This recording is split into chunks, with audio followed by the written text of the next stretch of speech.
दर्द का कोई पैरामीटर नहीं होता, ना ही ऐसी कोई मशीन बनी है जिससे आप ये मेजर कर सकें कि मुझे कितना दर्द हो रहा है, मैं कितने मुश्किलों में हूँ, मैं कितनी मुसीबत में हूँ, मेरा दर्द दूसरों से ज़्यादा है या कम है। ऐसी कोई मशीन नहीं बनी है। बट लोग ये कहते हैं, बहुत बार ये कहते हैं कि मैं परेशानी में हूँ और मेरा दुख तो तुम समझ ही नहीं सकते, मैं जिस परिस्थिति से गुज़र रहा हूँ वो तुम समझ ही नहीं सकते और मैं तो बहुत प्रॉब्लम में हूँ। ये बात सच है कि जो इंसान जिस परिस्थिति में होता है वो वही समझ सकता है, दूसरा कोई इंसान समझ नहीं सकता। और ये अच्छी बात है कि कोई नहीं समझ रहा, क्योंकि आपका पेन आपका अपना है और उसको शेयर भी मत करिए। शेयर करने का मतलब ये है उसको ट्रांसफ़र मत करिए। खुशियाँ ट्रांसफ़र करिए पर गम ट्रांसफ़र मत करिए। शेयर करिए, बातें कहिए, पर गम को मिनिमाइज़ करने का हर प्रयास करिए और वो आपके हाथ में है। देखिए, सबसे पहले ये जानना ज़रूरी है कि स्पेशली मुझे इतने कमेंट्स आ रहे हैं जहाँ पर लोग सुसाइडल होने की बात कह रहे हैं, जहाँ लोग ये कह रहे हैं मैं बहुत टूटा हुआ हूँ, मैं डिप्रेशन में हूँ और मुझे कुछ समझ नहीं आ रहा, मुझे सल्यूशन चाहिए। बहुत सारे लोग ऐसे ऐसे कमेंट्स करते हैं जिनका शायद मैं लिखने बैठूं तो मैं जवाब ना दे पाऊँ। तो बात इतनी सी है कि जब आप दर्द से जूझ रहे होते हैं तो ये बहुत ज़रूरी है कि आप उसके पीछे का रीज़न जानने की कोशिश करिए कि आखिर मेरे साथ ऐसा क्यों हुआ, बस क्यों हुआ तक। उसके लिए ख़ुद को आप ब्लेम मत करिए। और हर बार जब भी आप किसी ऐसी मुसीबत में पड़ते हैं तो आप ये सोचिए कि इससे बुरा भी हो सकता था और इससे बुरा कुछ भी हो सकता था। फ़र्ज़ के तौर पर जस्ट एन एग्ज़ाम्पल कि किसी को किसी की गर्लफ्रेंड छोड़ के चली गई, या किसी का हस्बैंड उसको चीट कर रहा है, या किसी की वाइफ उसको चीट कर रही है।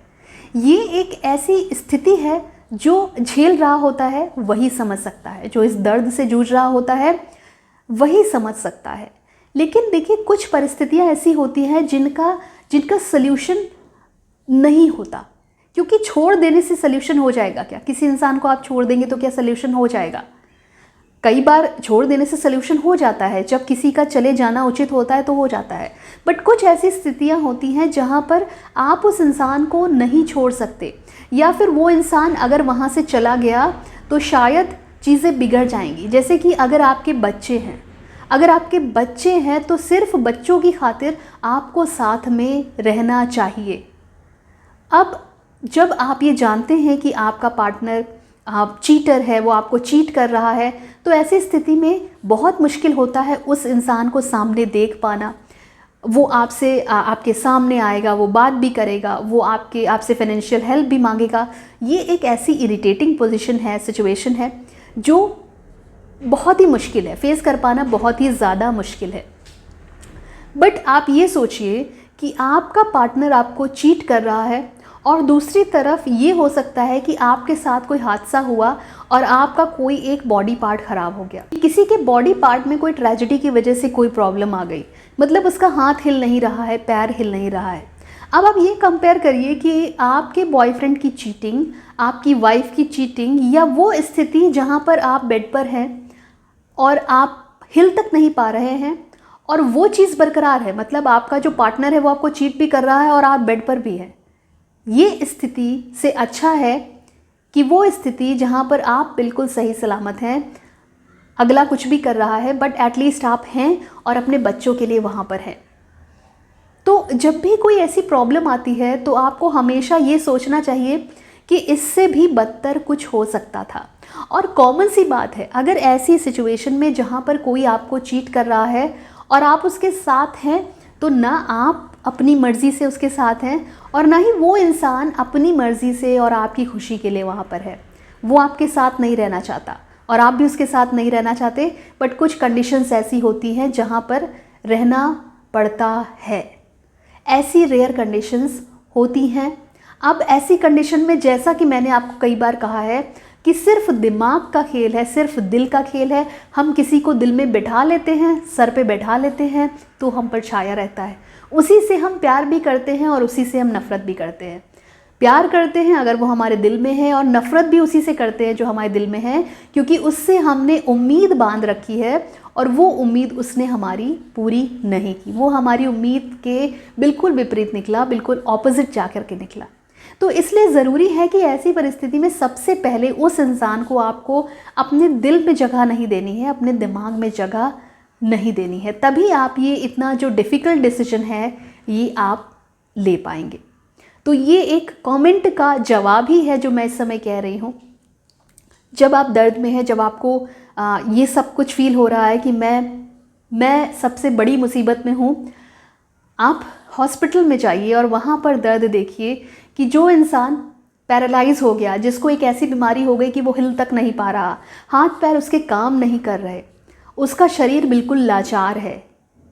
एक ऐसे इंसान को देखिए जिसके घर का कोई सदस्य की डेथ हो गई, जिसकी डेथ हो गई वो एक बॉडी में कन्वर्ट हो जाता है, शरीर हो जाता है, और हॉस्पिटल्स वो बॉडी नहीं दे रहे होते हैं, क्योंकि जब तक आप बिल क्लियर नहीं करेंगे तब तक हॉस्पिटल बॉडी नहीं देता। उनके फैमिली मेम्बर्स की आप कंडीशन सोचिए क्या होती होगी कि देने को पैसे नहीं हैं और उनको उनके ही सदस्य की बॉडी तक नहीं दी जा रही, उस समय वो क्या करते होंगे। इस तरह की मैंने कंडीशन सुनी थी जहाँ पर ऐसी कोई सिचुएशन आई थी और जो फैमिली मेम्बर था वो ये कह रहा था कि मैं अपनी किडनी बेच दूंगा, बस जो मेरे फादर हैं उनको आप दे दो, उनकी बॉडी को आप दे दो, मैं अपनी किडनी तक आपको बेच दूंगा, बस मुझे बॉडी दे दो, मैं अंतिम संस्कार कर लूँ। ये होता है दर्द, ये होता है ख़राब परिस्थिति, ये होता है ख़राब समय।